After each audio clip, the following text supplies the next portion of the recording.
우리의 모든 것을 이미 알고 계시는 그분께 가서 편히 쉬시는 귀한 안식일이 되기를, 하나님의 축복이 우리 모든 성도들 위해 함께하기를 주님의 이름으로 기원합니다. 단계가 이렇게 좀 낮아져서 오랜만에 함께 뵙게 되어서 너무 행복합니다. 또 비록 뵙지는 못하지만 온라인으로 함께 예배드리시는 우리 모든 성도님들 마음으로 이렇게 환영합니다. 또 우리 오늘 민서네 맞나요? 예, 우리 태광삼일 초등학교 박윤정 목사님께서 우리 교회를 소개해 주셨는데 오늘 처음 출석하시게 됐습니다. 우리 강민서 학생 앞으로 우리 교회 부모님과 함께 나올 텐데요. 잠깐 일어나 주시겠어요? 네, 환영합니다. 네.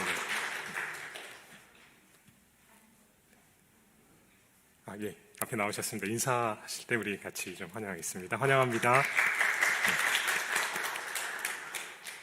네. 아주 귀한 발걸음을 해주셨습니다. 우리 좀 새 가족들이 계속 우리 많이 함께 하고 있는데요.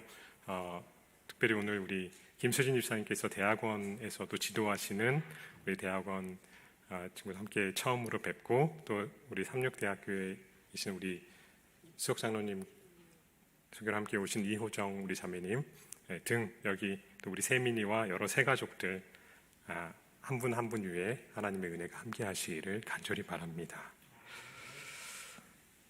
저는 한 충격적인 꿈을 꾸게 되었습니다. 교회에서 성도들과 간절히 기도를 드리고 있었습니다. 그런데 순간 근처에서 폭탄이 터진 것입니다. 제 오른쪽 몸에 파편이 다 박혀가지고 피를 철철 흘리게 됐습니다. 제 몸이 방패막이가 되었는지 제 옆에 계신 집사님은 아무렇지도 않았습니다. 의도하진 않았지만 연신 제게 고맙다고 인사를 하십니다.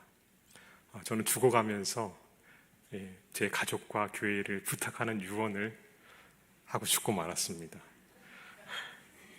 그런데 일어나 보니 꿈이었습니다. 너무 생생했습니다.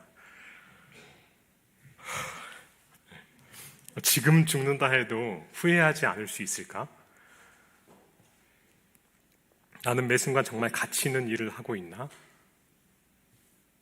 정말 홈워크가 끝날 수 있는 짧은 인생, 이제는 하나님께 더욱 헌신하는 삶, 그리고 순종하는 삶을 살아야겠다고 결심했습니다. 여러분은 헌신하면 무엇이 떠오르십니까? 표준 대국어 사전에서는 헌신에 대해서 이렇게 정의하고 있습니다. 몸과 마음을 바쳐 있는 힘을 다함. 몸과 마음을 다 바친다는 이 단어는 그리스도인들에게 매우 큰 의미가 있는 것 같습니다. 새해가 되면 어김없이 새해 결심을 하게 되죠. 시간을 구별하고 헌금을 구별합니다. 어떤 사람들은 큰 헌금을 하면 또 헌신했다 표현합니다. 그러나 과연 그것이 헌신일까요? 진정한 헌신이란 무엇이며 언제 그런 헌신을 할 수 있을까요? 우리 성경을 통해서 그 답을 찾기를 간절히 바랍니다. 우리 하나님의 말씀 출애굽기 32장 25절부터 29절에 있는 말씀을 함께 보시겠습니다. 함께 봉독하시겠습니다. 모세가 시작. 모세가 본즉 백성이 방자하니 이는 아론이 그들로 방자하게 하여 원수에게 조롱거리가 되게 하였습니다.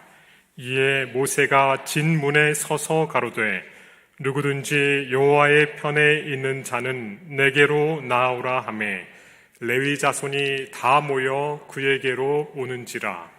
모세가 그들에게 이르되 이스라엘의 하나님 여호와께서 이같이 말씀하시기를 너희는 각각 허리에 칼을 차고 진 이문에서 저문까지 왕래하며 각 사람이 그 형제를, 각 사람이 그 친구를, 각 사람이 그 이웃을 도륙하라 하셨느니라.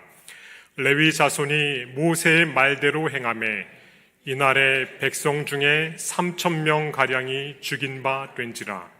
모세가 이르되 각 사람이 그 아들과 그 형제를 쳤으니 오늘날 여호와께 헌신하게 되었느니라. 그가 오늘날 너희에게 복을 내리시리라.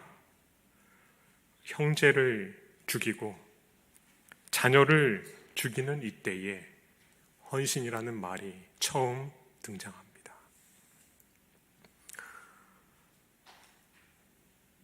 성경이 말하는 헌신이란 무엇일까요?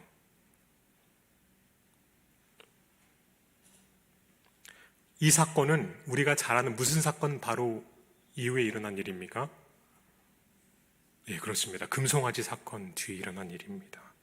그리고 이 사건이 바로 있기 얼마 전 이스라엘 백성은 친히 하나님의 음성을 듣습니다. 출애굽기 20장 19절의 말씀처럼 그들은 너무나 두려워서 하나님께서 친히 말씀하지 마시고 모세를 통해서 말씀해달라고 간청했습니다. 더 하나님의 직접적인 음성을 듣다가는 죽을 것만 같았습니다. 그래서 모세를 통해서 들려주시는 모든 말씀에 순종하겠다 이렇게 맹세합니다. 모든 백성이 한 마음으로 한 목소리로 하나님 앞에서 맹세하였습니다. 두려운 마음과 경외하는 마음으로 그렇게 했습니다. 그런데 하나님께서는 금송아지 사건이 있게 될 줄을 아시고 그들에게 아무 형상으로도 나타나지 않으시고 다만 목소리로서 그들에게 나타내신 것이었습니다. 그런데 얼마 되지 않아서 아직도 하나님께서 그들과 함께 계시고 살아계시다는 현현이 이 시내산 꼭대기에 옹기정 같은 구름으로 가득 차 있는데 그들이 금송아지를 만들어 숭배한 것입니다. 그리고 사실 이러한 배도는 이스라엘 사람보다는 섞인 무리로부터 시작했습니다. 잡족이라고 표현하고 있습니다. 하나님께서 애굽에 내린 모든 이 재앙을 보면서 어떻게 이스라엘에게 빌붙어서 잘 돼 봐야겠다. 부자선지자 316페이지 같이 읽어볼까요? 잡족이 시작. 잡족들이 제일 먼저 불평과 초조에 빠졌으며 그들은 뒤따라 일어난 배도의 선봉이 되었다. 그들은 그냥 금송아지, 송아지 형상을 만든 것이 아니었습니다. 애굽 사람들은 이 송아지를 창조신 푸타의 현현으로 여겼습니다. 애굽 종교의 아피스의 수소인데요. 창조주 하나님이다. 지금까지 인도한 모세는 더 이상 보이지 않게 되자 4대 동안 보이는 신에 익숙했던 그들이 보이지 않는 하나님을 예배하는 것을 잊어버리고 방금 하나님과의 약속도 잊어버린 채 우상을 만들어 숭배하고 있는 것입니다. 부조와 선지자는 이렇게 기록하고 있습니다. 316페이지입니다. 모세가 없는 동안에 사법권이 아론에게 위임되어 있었다. 많은 군중들이 아론의 장막에 모여 우리를 인도할 신을 우리를 위하여 만들라. 이 모세 곧 우리를 애굽 땅에서 인도하여 낸 사람은 어찌 되었는지 알지 못함이라고 요구하였다. 그들은 지금까지 그들을 인도하여 왔던 구름은 이제 산 위에 영구히 머물러 있어서 더 이상 그들의 여행을 인도하지 않을 것이라고 말했다. 그들은 구름 기둥을 대신할 한 우상을 가져야만 했다. 그리고 전에 제의한 대로 애굽으로 돌아가기로 결정한다면 이 우상을 그들의 신으로 인정하고 그것을 앞세우고 가는 것이 애굽 사람들의 호감을 살 것이라 했다. 우리는 당신들과 애굽 사람과 같은 신을 섬기는 사람입니다. 같은 교인입니다. 우리 이런 공감을 통한 호의를 얻어서 받아들여질 것이다. 동질감을 통해서 이렇게 얘기한 겁니다. 여러분, 우상숭배의 금송아지 우상숭배의 장면을 한번 상상해 보십시오. 모세가 아직도 시내산에 있을 때에 하나님께서 모세에게 말씀하십니다. 이 백성이 속히 배도하였으니 내려가라. 모세가 내려왔어요. 하나님과 함께 있다가 그 소리가 들립니다. 싸우는 소리도 전쟁의 소리도 아니고요. 노래하는 소리였어요.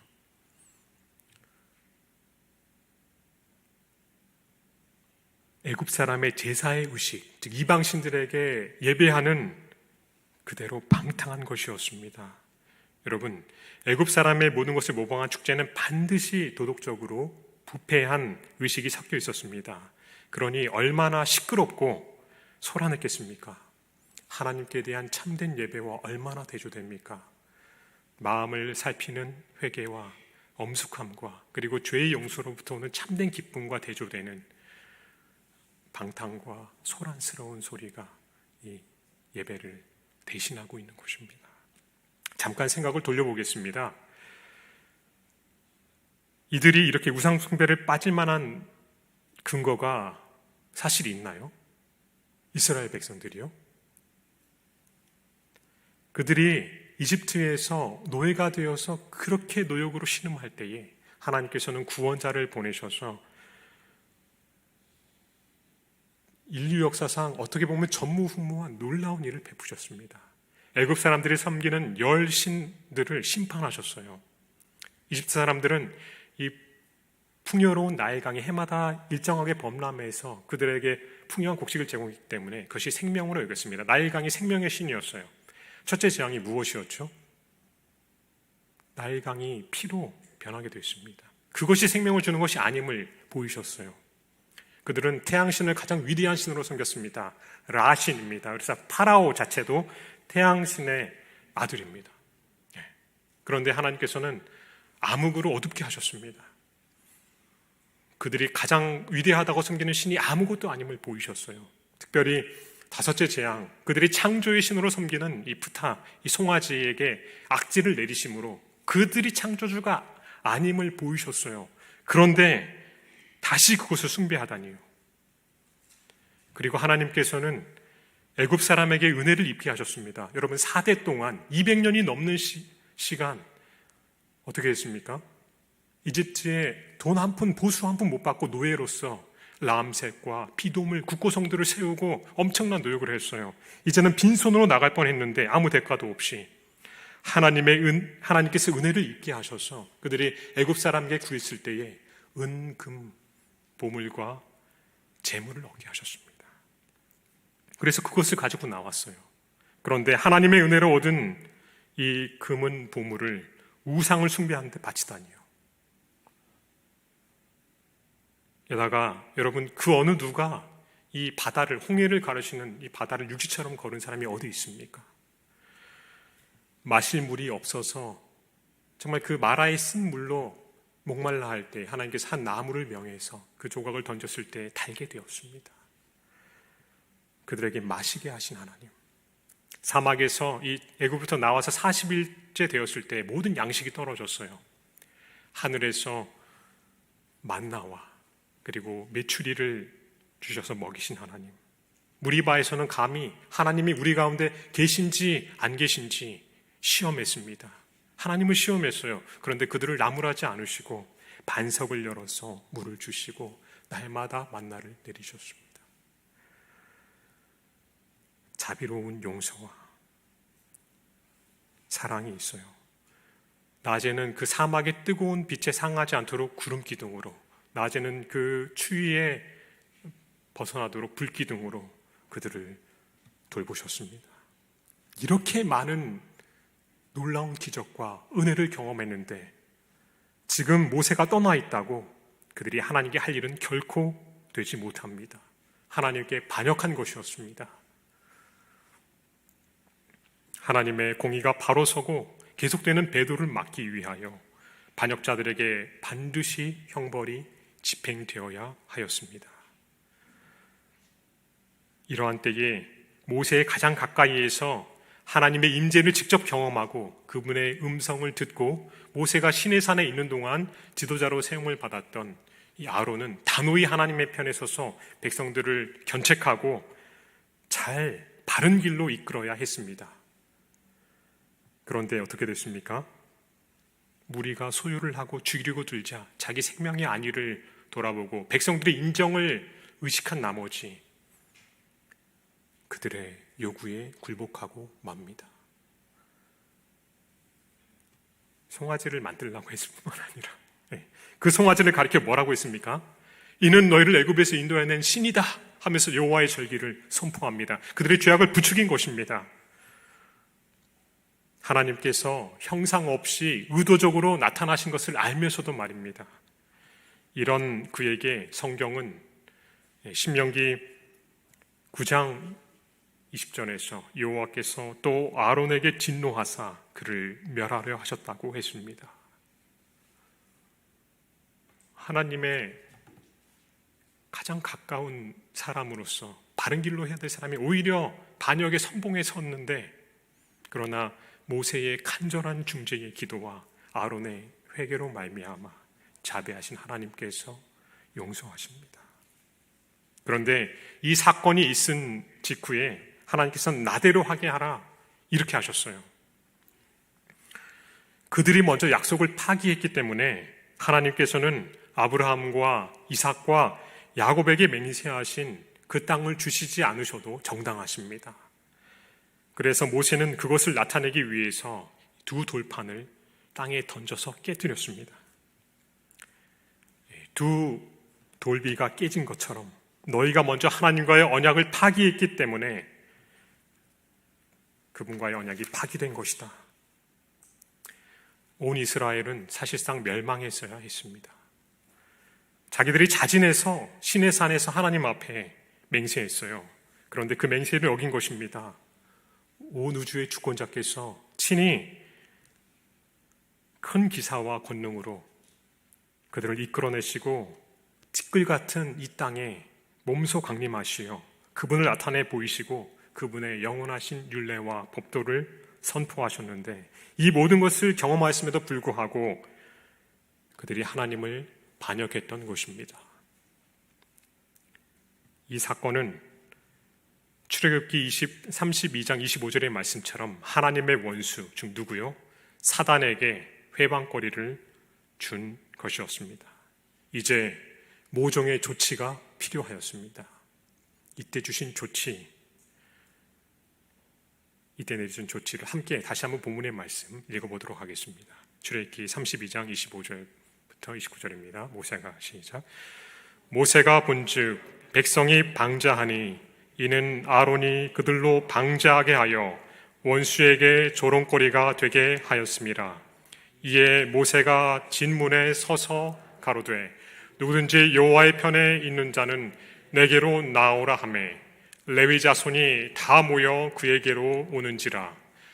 모세가 그들에게 이르되 이스라엘의 하나님 여호와께서 이같이 말씀하시기를 너희는 각각 허리에 칼을 차고 진 이문에서 저문까지 왕래하며 각 사람이 그 형제를, 각 사람이 그 친구를, 각 사람이 그 이웃을 도륙하라 하셨느니라.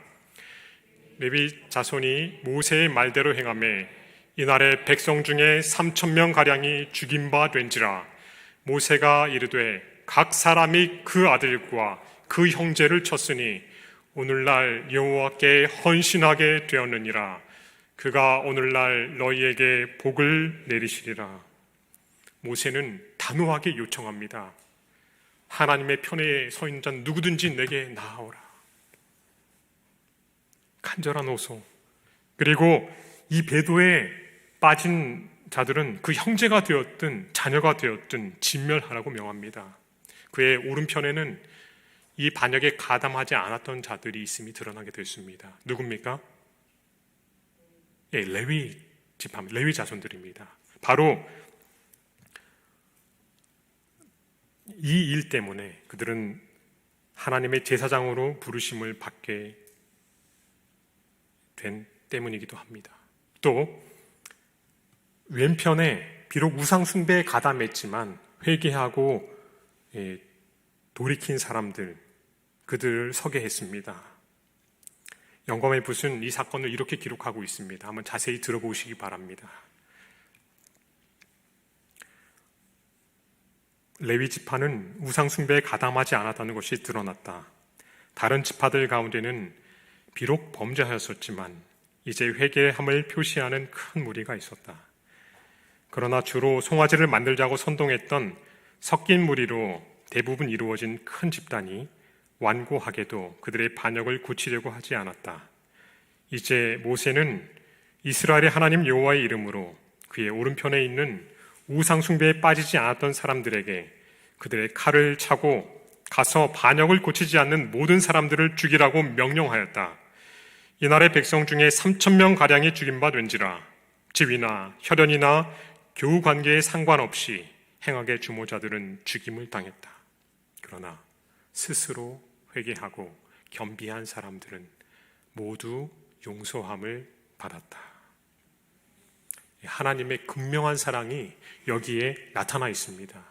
무슨 말이냐? 이렇게 물으시겠지만 사실 그들 모두가 진멸당했어야 마땅합니다. 그러나 무수한 사람이 다 구원을 받고 죽음에 처한 사람은 여러분 이 코로나 바이러스로도 죽어가는 사람이 얼마나 많습니까? 그런데 무수한 사람은 다 구원하시고 끝까지 그의 구원의 기별을 거절하고 생명의 길을 거절한 완고한 3,000명 뿐이었습니다. 극히 소수입니다. 이것은 하나님의 공의뿐 아니라 그분의 측량할 수 없는 사랑이 이 일을 이룬 것인데 크게 세 가지 이유라고 기록하고 있습니다. 요약해서 보면은요, 첫 번째로 하나님께서 그들이 죽도록 허락하신 이유는 섞인 무리들로 시작된 이 반역이 하나님께서 그냥 간과하신다면 나중에 가나안에 들어갔을 때 그대로 할 것이었기 때문입니다. 가나안은 당시 소돔과 고모라처럼 타락해 있었어요. 그래서 하나님께서는 내가 인도하여 드릴 그 땅에 그들의 백성의 신앙이나 그런 데서 연구하지 말라고 하셨습니다. 그들이 한 모든 행실을 따라하지 말라고 하셨어요. 그들의 행위 때문에 내가 그들을 토하여 내친다고 하셨습니다. 그들은 어머니하고도 동침하고요, 계모하고, 그리고 부모와 자녀가 동침하고 짐승과의 성교 등 입에 담을 수 없는 동성애를 비롯해서 하나님이 금하신 악이 거기서 자행되고 있었습니다. 소돔과 고모라보다 더 타락했어요. 그랬기에 이들을 묵인하신다면 그들 이 사건을 선례로 삼아서 핑계댈 것이었습니다. 전에도 우상 숭배했는데 금송아지 섬겼는데 왜 이제 와서 난리냐. 그리고 이 지상은 얼마 되지 않아서 이렇게 특별히 구원을 위해서 구별하신 선택된 백성마저, 하나님의 백성마저 노아의 때보다도 더 타락하게 만들 것이었습니다. 두 번째로는 그들을 진정으로 보호하시는 보호막 되신 하나님의 율법을 어겼습니다. 그러므로 그들의 진정한 방어벽은 무너졌습니다.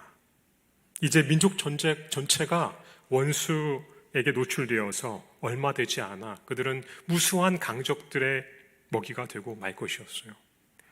사실 여러분, 이스라엘 백성이 출애굽한 것이 그들의 무기가 좋았기 때문입니까? 아니요. 당시 이집트는 세계 최강 부대였고 이스라엘은 변변한 무기조차 없었습니다. 하나님이 보호하시지 않았다면, 주변 사방 민족들에게 두려움을 주시지 않았다면, 그 권능을 드러내지 않으셨다면 그들은 굉장히 강력한 주변 민족들에 의해서 이미 멸종을 당했을 것입니다. 그들이 특별한 이유는 그들이 강해서가 아니라 하나님의 보호하시는, 그리고 그 참 울타리가 되는 하나님의 율법을 어겼기 때문에 사실 그들은 다 죽어도 할 말이 없었을 것입니다. 만약 그들의 목숨이 부지되었다 할지라도 그들로 하여금 하나님을 반역하도록 만든 그 반역의 정신이 서로에게 증오를 일으켜서 서로 싸우며 죽었을 것입니다. 여러분, 민수기를 보시면 고라와 다단과 아비람, 그렇죠? 14,000명 이상이 이때 연병으로 죽게 돼요. 서로 막 헐뜯고 싸우고 그 정신으로 사실은 가나안에 당도하지도 못했을 겁니다. 그랬기에 하나님께서는 그분의 무한하신 사랑과 자비로서 끝까지 완고하게 죄악을 고집하는 자들만 죽음에 처하도록 하신 것입니다. 그래서 부조와 선지자 325페이지엔 다음과 같이 기록하고 있습니다. 공의 못지않게 사랑도 이들의 죄에 대한 심판이 집행되어야 한다고 요구했다. 하나님께서는 당신의 백성의 통치자이실 뿐만 아니라 보호자이시다. 그분께서는 반역에 고착된 사람들이 다른 사람들을 파멸로 인도하지 않도록 그들을 죽게 하신다. 다른 사람들을 파멸로 인도하지 않도록. 계속해서 함께 읽으시겠습니다. 그러나 시작. 그러나 여기서도 하나님의 긍휼이 나타났다.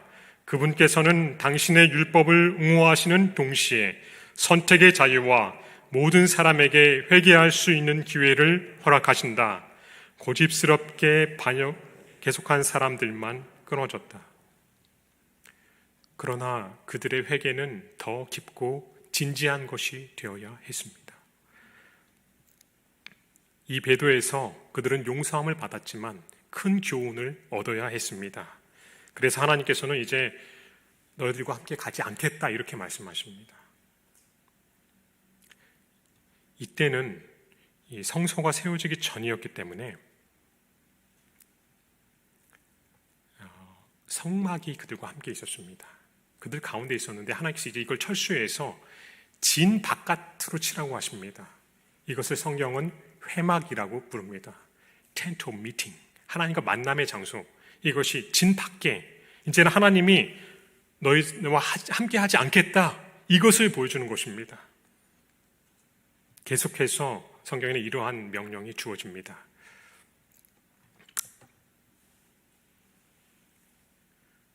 진심으로 회개하고 여호와께 돌아가기를 바라는 자들은 모두 그리로 나아가 그들의 죄를 자복하고 그분의 긍휼을 구하라는 지시를 받았다.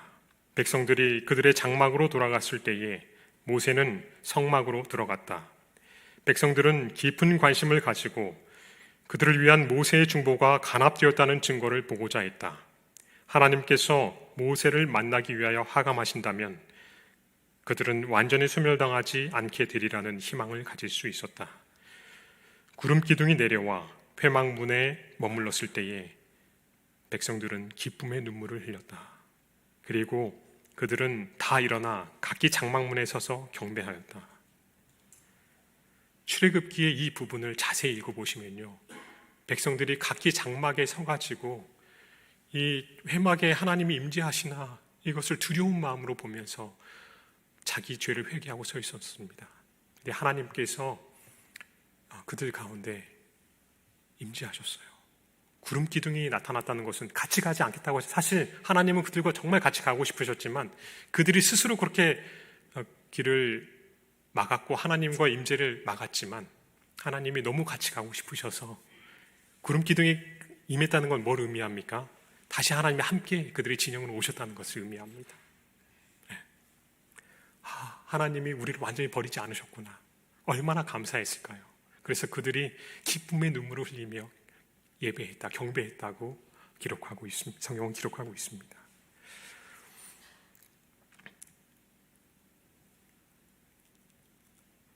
그리고 성경에서 가장 아름다운 두 장면이 여기에 기록되어 있습니다.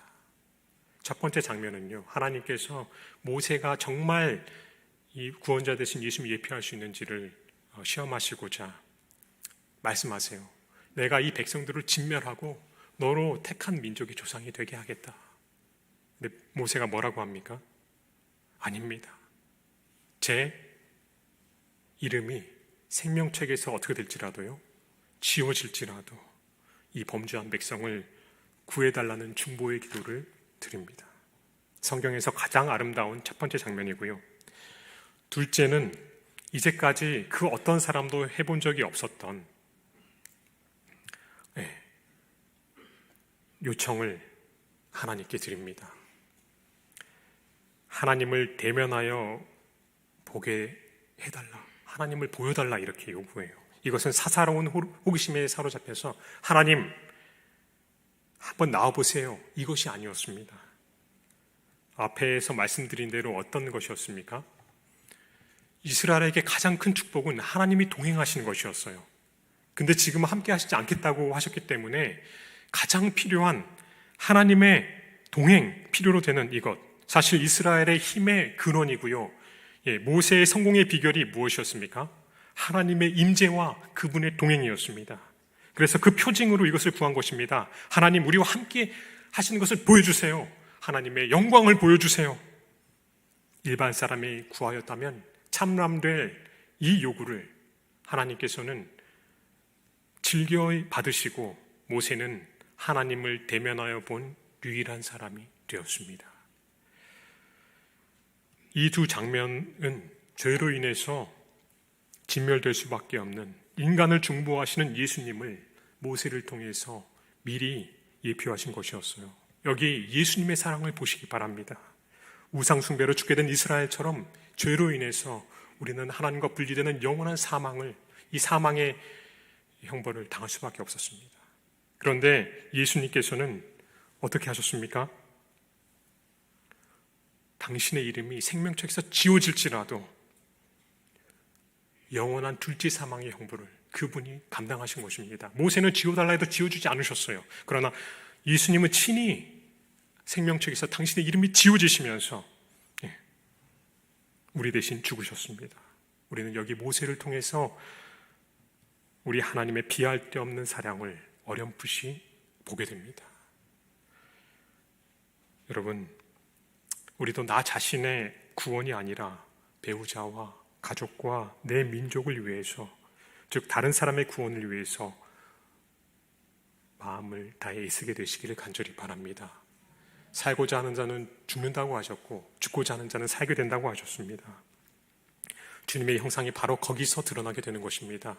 내 구원과 내 생명을 내려놓고 다른 사람의 구원을 위해 애쓸 때에 상대도 구원을 받게 되고 우리도 구원에 이르게 되는 것입니다.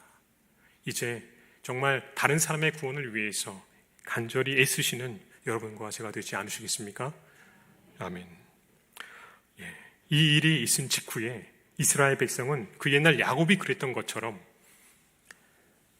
하나님의 말씀에 의해서 그들의 회개와 겸비를 나타내게 됩니다. 호렙산에서부터 어떻게 합니까?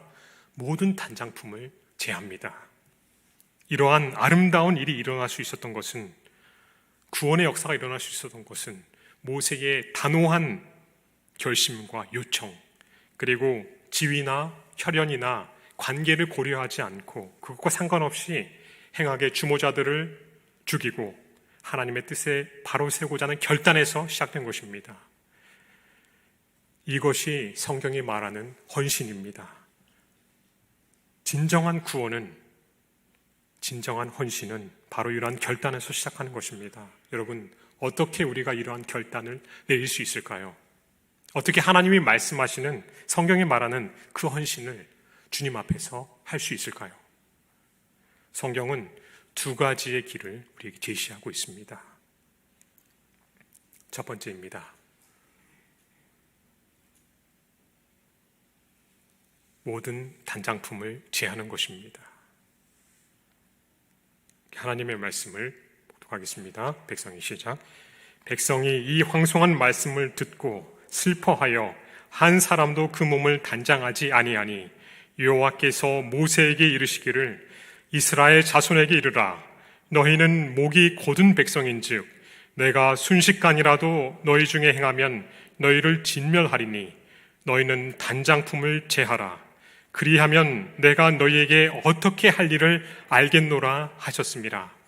이스라엘 자손이 호렙산에서부터 그 단장품을 제하니라. 단장품은 하나님의 축복으로 받은 것이지만 잘못하면 그것으로부터 금송아지가 나올 수 있는 것입니다. 우상이 될 수 있는 것입니다.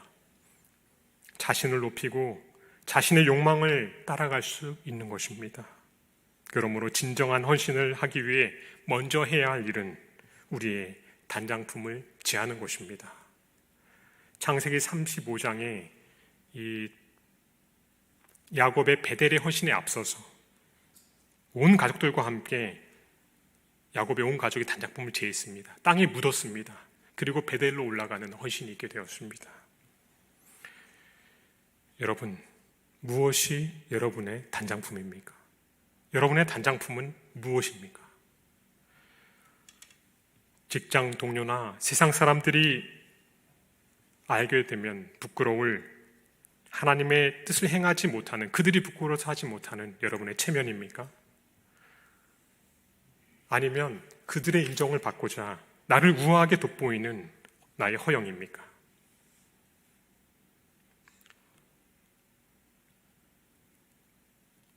육체적인 것뿐만 아니라 마음의 헛된 단장품을 제하게 되시는 여러분과 제가 되기를 간절히 바랍니다.